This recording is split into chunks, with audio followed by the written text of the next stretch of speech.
안녕하십니까, 정인태입니다. 그것이 알고 싶다 방영 후 허경영 약점 잡은 명태균 허경영의 접근에 2억 4천 영업했나? 네, 지금 그것이 알고 싶다가 2021년 12월 4일에 방영이 됩니다. 그래서 이제 이 허경영의 각종 문제를 아주 신랄하게 그때 방송을 했죠.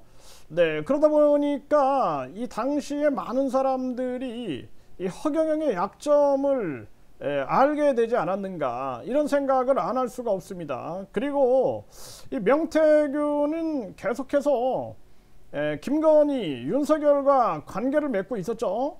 네, 그리고 이 허경영의 접근에서 2억 4천의 영업을 했다. 근데 이 영업이 우리가 뭐 잘 알고 있듯이 이 명태균이 여기 보게 되면은 명태균, 네, 이 명태균의 변호인, 네, 명태균의 변호인이 이런 얘기를 하게 됩니다. 네, 허경영이에게 가가지고 명태균이 직접 이렇게 2억 4천만 원을 따왔다라는 거예요. 그래서 하늘궁에 가서 따왔고 그 돈을 미래한국연구소에 지급했고 그런 돈으로 윤석열 후보 여론조사 비용을 댔다라는 것입니다. 이렇게 따지게 되면은 뭔가 좀 수상하죠. 명태균이가 왜 이런 일을 했는가, 윤석열 후보를 위하여.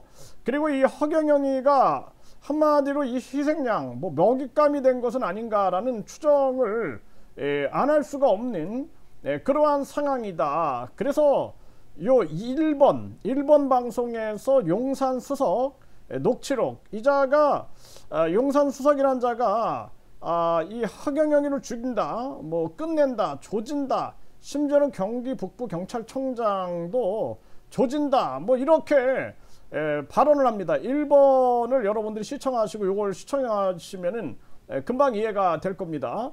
그래서 이때 보게 되면은 많은 사람들이 이런 기사가 나왔어요. 이 당시에 이 뭐 허경영이 자꾸 전화를 해대니까 분노 스트레스 유발, 허경영 투표 동료 전화 앞으로 안 하겠다, 이게 이제 메트로에도 나왔고요.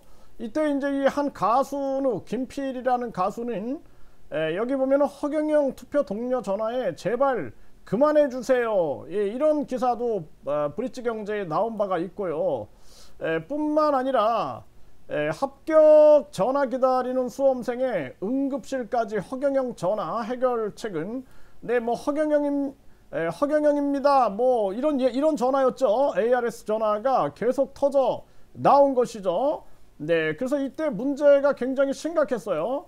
그래서 심지어는 안녕하세요, 허경영입니다, 응급실에도 걸린 민폐전화 논란, MBN 뉴스에서도 이때 이러한 기사가 나왔죠. 네, 이런 정황들이 상당히 이때 논쟁이 됐던 이러한 상황입니다.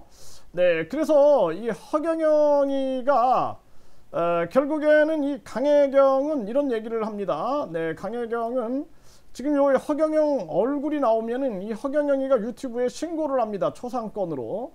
기가 막히죠. 네, 이 전강훈이가 초상권 주장하다가 패소했죠. 패소.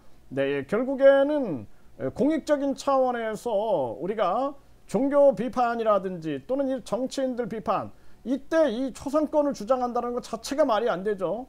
뭐 우리 국민들도 뭐 윤석열, 김건희 언론 보도에서 얼굴 나오죠. 그 공익성이 우선되기 때문에 여기서 당연히 무슨 초상권을 요구한다, 뭐 이거 있을 수가 없는 일이죠. 정강훈 패소 결과를 통해서 이 제 유튜브를 폭파시킬 때 이 허경영이, 김효곤이가 신고한 부분들, 이거 제가 이제 법적 조치를 취하려고 준비를 하고 있습니다.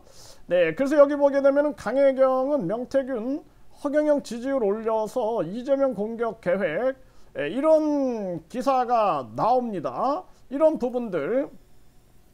네, 그리고 뿐만 아니라 지금 이 그것이 알고 싶다에서는 2021년 12월 4일에 이런 허경영에 대한 방송을 하죠. 네, 이런 상황들.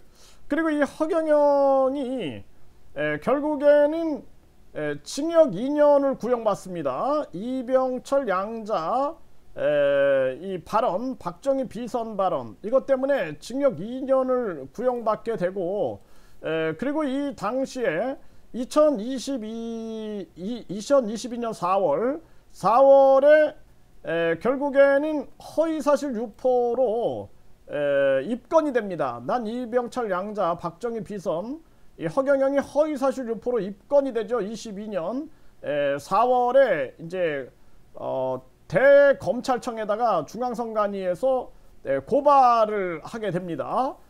고발을 하게 돼요. 이런 일들이 이제 벌어지게 되고, 그리고 이 허경영이가 이런 얘기를 합니다.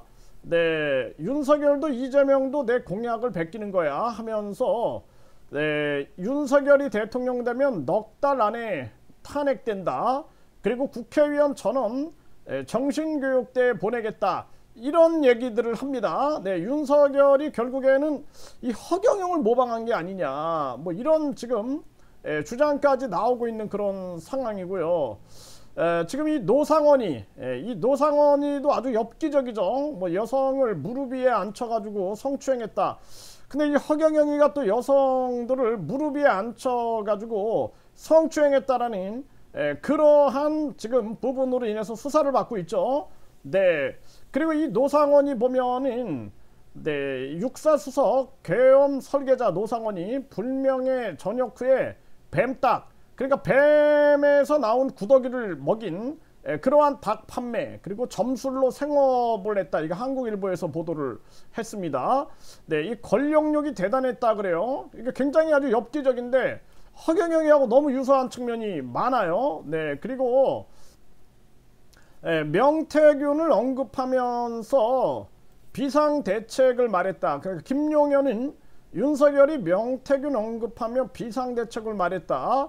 이런 얘기를 합니다. 굉장히 명태균에 대해서 상당히 우려하고 있는 그런 상황이었다라고 볼 수가 있고요. 그리고 이 문화일보에서 보면은 탑골 공원에서 무료 급식 봉사하는 허경영이가 김건희 여사 꼭 초청하고 싶다.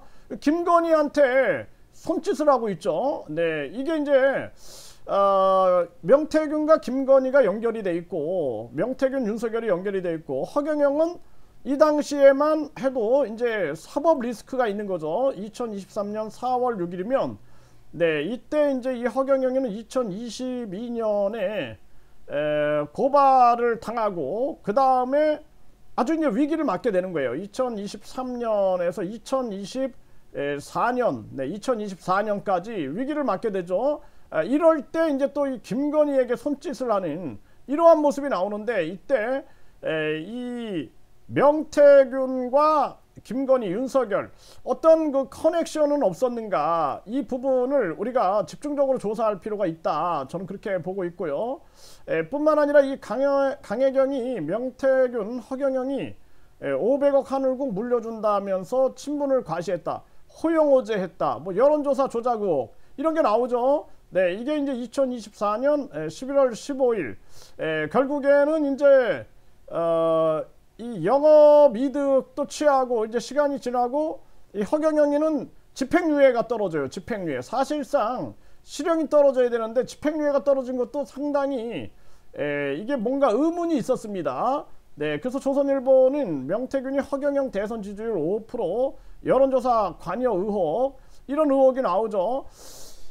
그래서 어떻게 이 집행유예가 나오나. 허경영이가 박근혜랑 결혼하기로 한다 해갖고 징역 1년 6개월을 살았어요.